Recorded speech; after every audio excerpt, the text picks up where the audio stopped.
如果我说你其实不喜欢赚钱，你会不会觉得我疯了？你可能会说，世界上还有不喜欢赚钱的人吗？不喜欢赚钱，我还天天上网搜索怎么赚钱干嘛？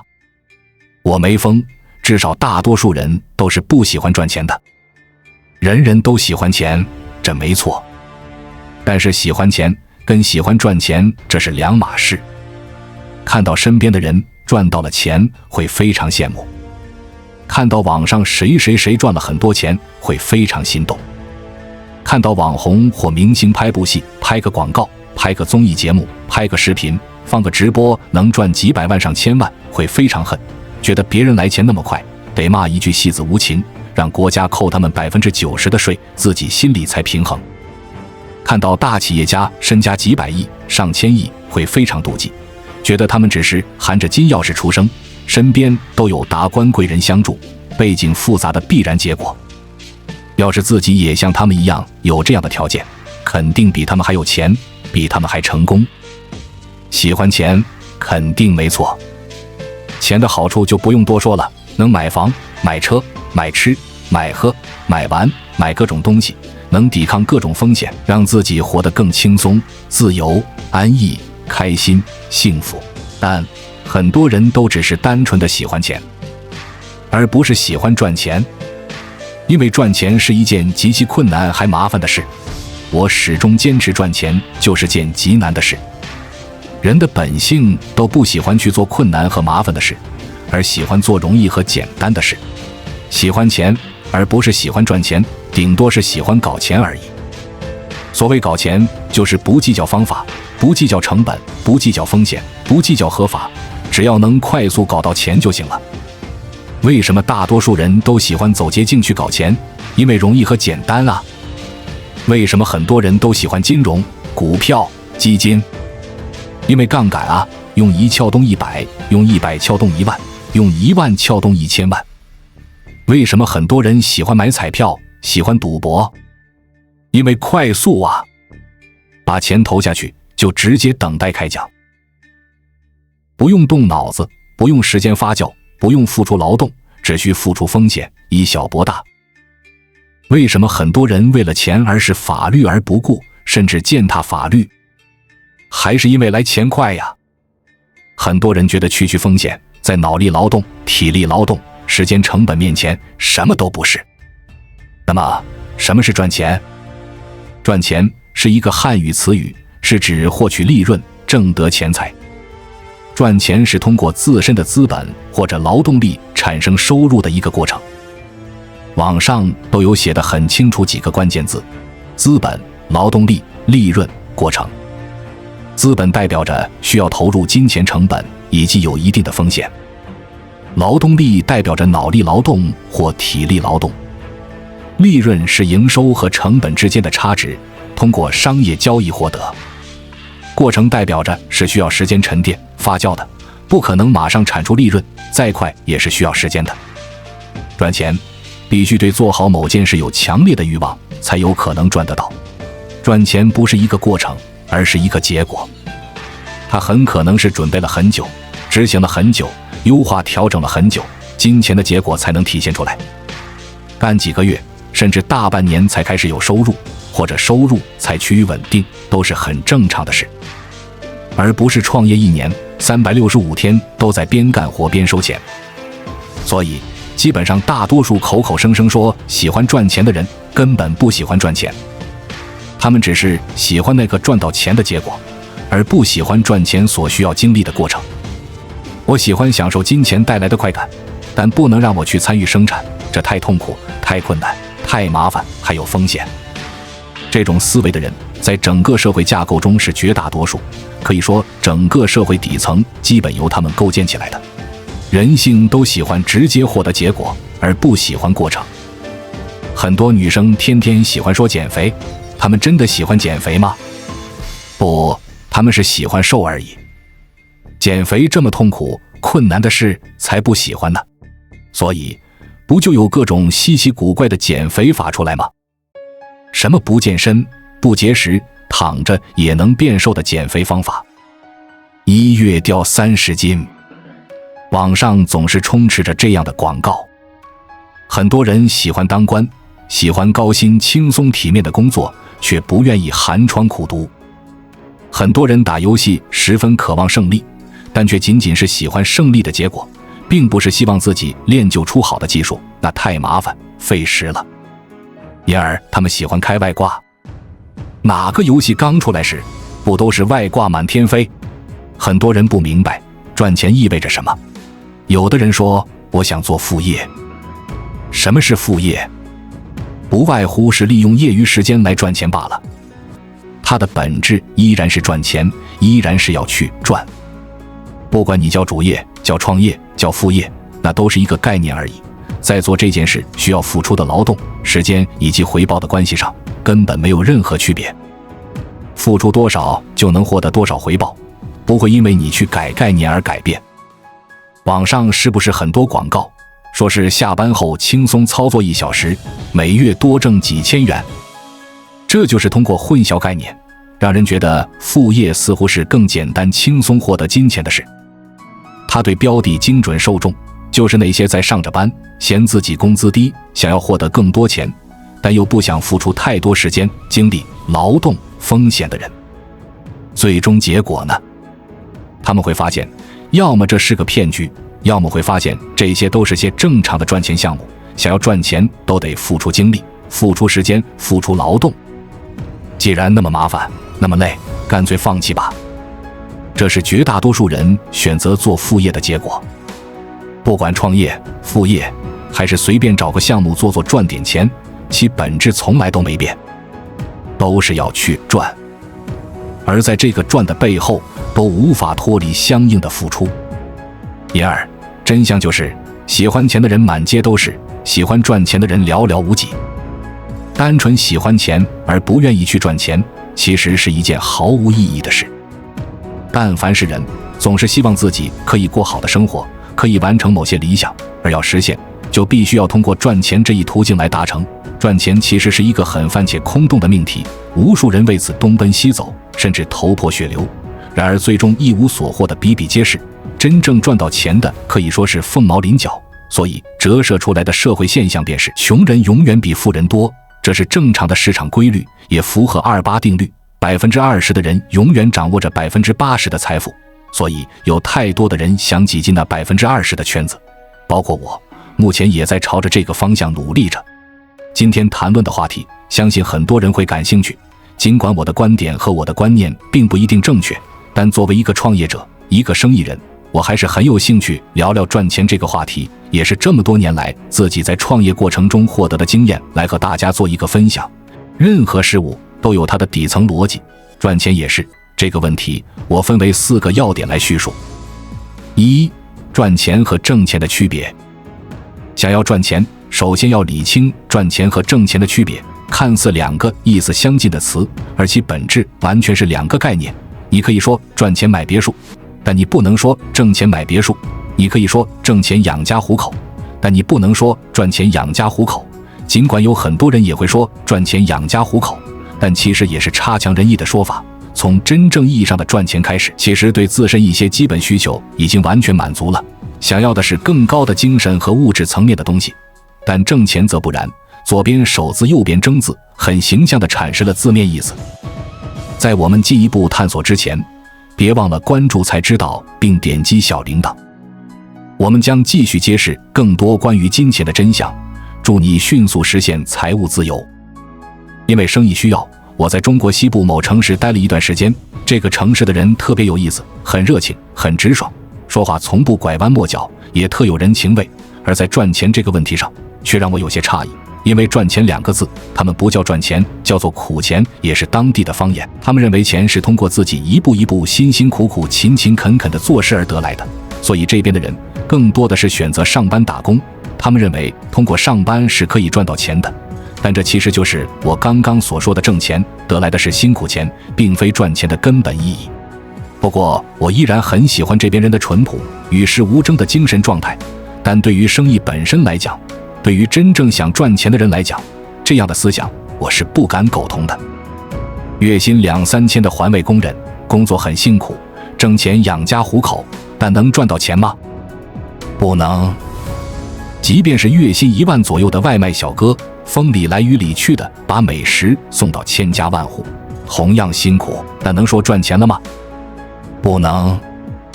所以很多人没搞明白这两者之间的区别，错把挣钱当赚钱。其实再延伸一点，还有另一个词，那就是值钱，不过跟今天的主题无关，不展开了。2. 对钱的理解。钱是什么？所有人都知道钱是好东西，把一张100元的纸币摆在一个说话都还不清楚的3岁孩子面前，我相信他会伸出手来拿这张纸币，嘴里还会咿咿呜呜地叫唤着，两眼放光，并且露出开心的神情。这个实验其实我们每个人从小都经历过，当然现在有孩子的家长或长辈也做过，这也正是钱的魅力。即便是几岁的孩子也都知道，钱能换东西，能买到好吃的零食，能买到好玩的玩具。那钱到底是什么呢？我把钱定义为工具，也仅仅只是工具，是商品交换的产物。事实上，钱不属于任何人，只有花出去的换来的才是属于你的。你有100万，难道这钱就永远属于你的吗？不是，只不过这100万是暂时在你手上，供你使用，可以让你换成其他商品，可以让你肆意挥霍，甚至可以让你在股市里面一夜回到解放前，但就是不属于你。所以钱即是工具，这个工具怎么使用，全凭你自己。会赚钱的人会善用这个工具，让把100万变成200万，把200万变成400万。但即便是把财富增长到天文数字，那又怎么样呢？依然不属于每个人，100年之后谁也带不走。所以很多人在赚钱的过程当中会迷失自我，迷失心性，失去很多弥足珍贵的东西。即便是赚到钱了，同样会失去很多。所以把钱看得很重的人，其实就是对钱的理解不够，不明白钱即是工具的道理，总以为钱永远都是自己的，殊不知人生还有很多美好的东西比钱更重要。中彩票的人很多，但从来没有听说哪个中彩票的人能够一直富有到最后。相反，大部分中彩票的最终还是一无所有，沦为穷光蛋。这就是缺乏掌控财富的能力，而掌控不了财富，其根本原因就是不擅长使用钱这个工具。3. 商业规矩。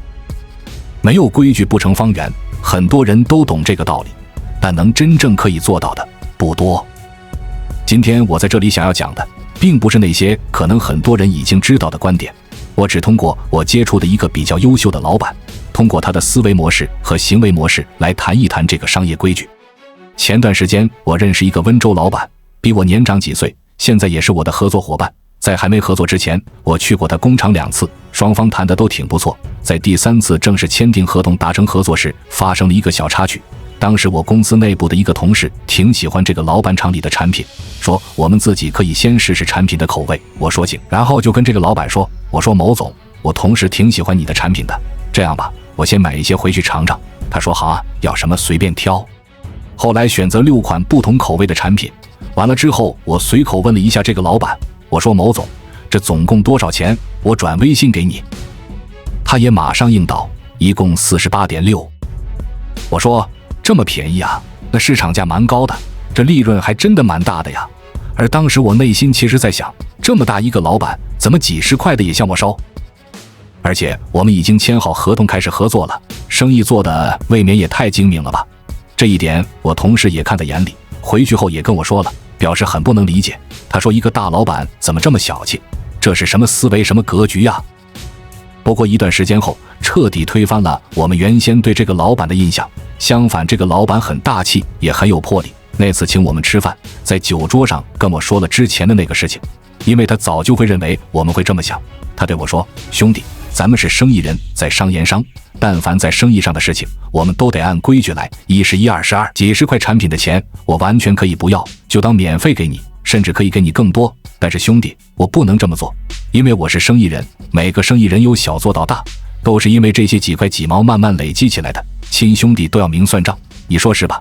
生意之外，比如今晚我请你吃饭，明天你请我唱歌，这就不一样了。不管几千几万，跟钱也没关系了，无非就是礼尚往来，增进我们的个人关系，巩固我们的合作关系。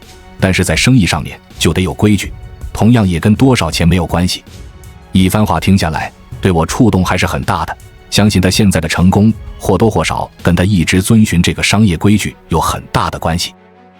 所以很多不成熟的生意人总是会认为几块几毛钱是小钱，不值一提，如果在乎这些小钱，那怎么显示出自己是大老板呢？但这种想法是错误的，也是不可取的。几块几毛钱也是钱，也是生意，所以我们做生意一定要遵循商业规矩。4. 生意人的基本素质。按照我个人的浅见，想赚钱的人，甚至是想赚大钱的人，一定要具备这4种基本素质。1. 胆识，也可以称之为魄力，这也是最重要的。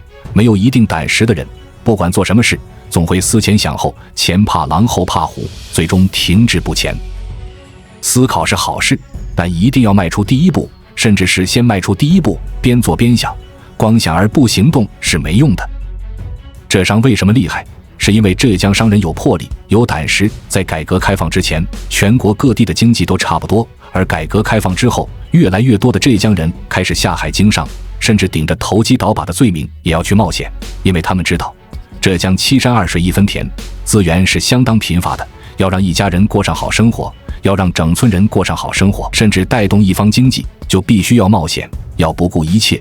就是因为上一代浙江人的敢打敢拼，才造就了现在的风云浙商，一代一代的传承至今。2. 思维。人的思维小部分是先天形成的，大部分是后天培养而成的，所以思维在落后的人都可以通过后天培养来提升，当然跟环境、圈层、学习等等有很大的关系。而最重要的是自己想不想提升思维，自己不想提升，外界再大的帮助也都没有用。一切行为模式都是靠思维模式来带动的，人与人之间的差异其实就是思维方式的不同。要提升自己的思维，就要多和比自己厉害的人接触，少和比自己层次低的人接触。我们经常会看到一类老板，这类老板水平不怎么样，能力看上去也一般，但是他照样成功，这是因为这类人具有一定的思维和眼界，在特定的时间他们抓住了机会，然后就起来了。而很多能力超强的人没有一定的思维，即便是再好的机会摆在他面前，他都没这个能力去把握住，这就是思维不同所以带来的不一样的结果。3. 情商、智商。情商永远大于智商，智商高称之为聪明，情商高称之为智慧，智慧跟聪明完全是两码事。人这一生最难掌握的是自己的情绪，能够把情绪控制好、管理好，才能做好每一件小事，最终能干成一件大事。4. 资金管理。资金并不仅仅是做生意需要的启动资金，因为选择做生意，就肯定已经预估到所要筹集的资金，大生意大项目资金就多，小生意小项目资金就少，看项目的大小来评估。重要的是在做生意的短期、中期、远期需要设定的一整套财务规划和风险控制。很多生意失败的人都是在毫无计划之下开始，资金方面也是孤注一掷，跟赌博一样，最终惨淡收场。当中还有一个足以致命的问题点，假如生意是合伙人性质的，如果开始赚钱了、盈利了，如果不具备分财的能力，那么在利益分配上面就会出现严重的问题，处理不好，分崩离析。所谓打江山容易守江山难，很多生意人就输在这一点上。其实关于赚钱问题的细节还有好多可以讲述，只不过篇幅过长，接下来会分开几个板块来进行讲解。大感冒时期，各行都受到重创，实体店关门，工厂停工，公司裁员，多米诺骨牌效应还会持续很长时间。因此在目前这个阶段做生意难上加难，建议多学一些知识，哪怕是跟各自行业不相关的，也尽可能多了解了解，因为没有哪个行业是长久不衰的，很多行业转型难，不转型更难。但不管转不转型，多了解一些其他行业的东西，只有好处没有坏处。黎明之前是很黑暗的，但太阳终究会照常升起。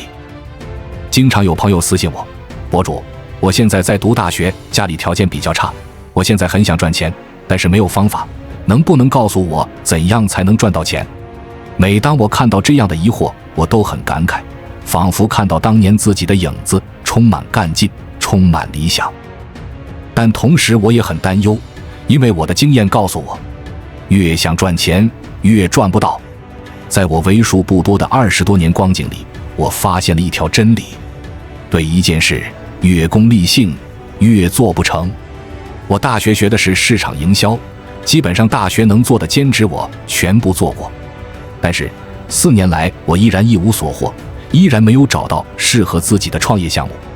为什么？因为我太急了。因为急，我只想通过兼职赚那几十块钱，对很多需要坚持的项目置之不理。因为急，我没有去思考如何长期发展，只想赚快钱。因为急，我没有好好的去研究这个项目的可行性，没有花时间去做市场调研，甚至没有好好的读过这种项目的书。因为急，我每天只想往前冲，却没有思考这个项目哪里可以改进。因为急，我刚开始会投入大量的时间，如果效果没有预期的好，我会很沮丧，甚至放弃。少年，人生漫漫几十年，急什么呢？给大家一个建议，当你做任何事情的时候，心里先给自己一个期限。例如，你现在想做微商，就给自己的期限是1年，这1年内无论发生什么挫折都要坚持，如果1年后还是没有效果，那就放弃。坚持远远比你想象中的重要。很多人说急躁是现代年轻人的弊病，曾经的我不理解，跌过摔过，现在终于理解，可惜浪费了如此多的光阴。我希望看影片的你能明白，坚持才是赚钱的唯一方法。真正的赚钱绝非一蹴而就，而是需要付出艰苦卓绝的努力，以及具备相应的素质和能力。想要赚到钱，就必须正确看待金钱，遵循商业规律，锤炼自己的胆识、思维、情商和资金管理能力。同时，我们也要稳扎稳打，切忌急于求成，因为任何一个行业的成功都需要长期坚持的积累。无论是创业还是打工，赚钱从来都不是一件容易的事。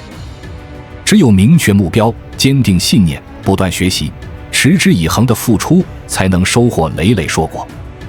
让我们以正确的心态和方法去对待金钱，用智慧和汗水去创造财富，以善良和责任去回馈社会。愿你我都能在追逐梦想的路上披荆斩棘，不断突破自我，最终实现财富自由，创造更多的社会价值。关注我，我是才知道，带你解锁更多金钱的真相。